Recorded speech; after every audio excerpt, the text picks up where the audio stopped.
part 2 in my shed. I have gotten rid of the storage and everything that was behind me. It's now in my shiny new shed. And in here, I am gonna make a little bit prettier and a hell of a lot better to actually stay in, because at the moment it is like a sauna in here. Quick spoiler alert, I don't really stop till the end of it, but I am pretty damn happy with how this has actually turned out. So I'm gonna go back to the normal bit.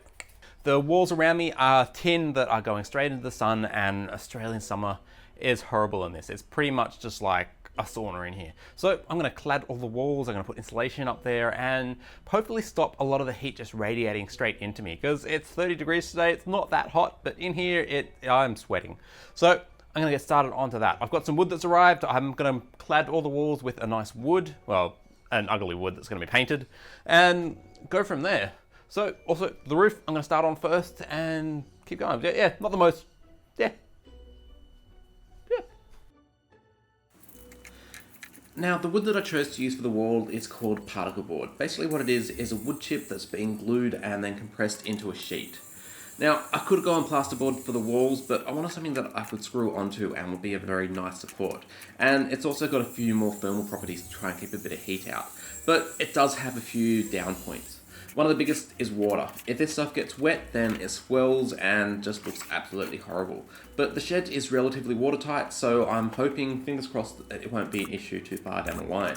But cladding the walls is pretty simple. Basically, I put the insulation in behind the walls, put the panels in front of it, and then nailed them straight into place. There's nothing particularly tricky about it. So I didn't go too much detail showing you how to do it, but it is relatively simple.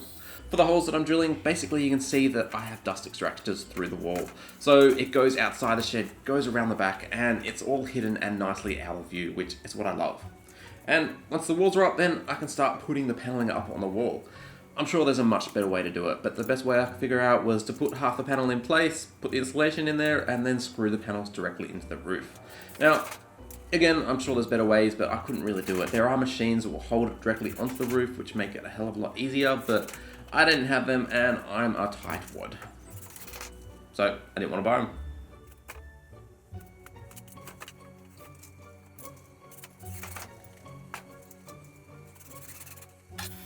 Now there are a few more bits that I wanted to personalize a little bit and just make it so the finishing touches are what makes something like this. And the steel supports that go throughout the shed are very basic, so I wanted to make up something that would hide them and make them look a hell of a lot prettier. So I ripped up some of the leftover wood from the walls and started making up something that can go around those supports themselves.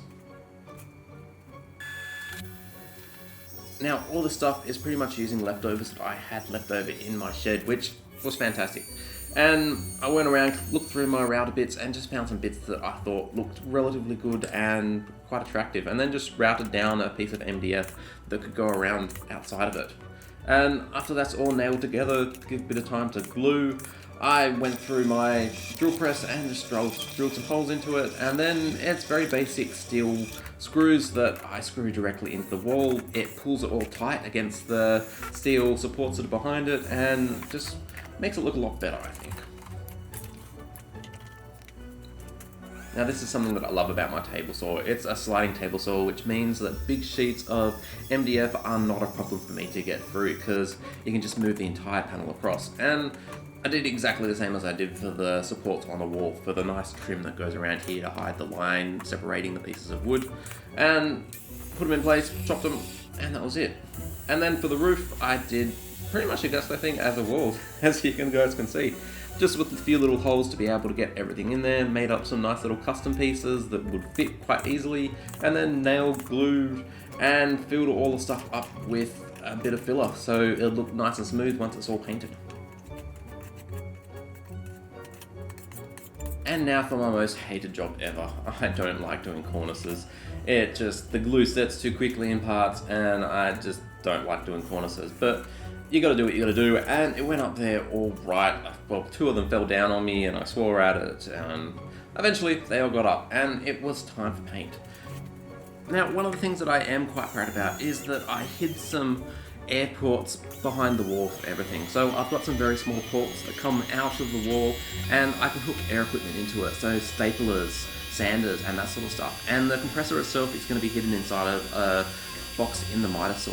So the drawers that go underneath it, I'm going to have one that's soundproof just for the compressors, so I'll be able to do all that sort of stuff. And it makes it a lot easier, a lot quieter inside the shed, and should work quite well.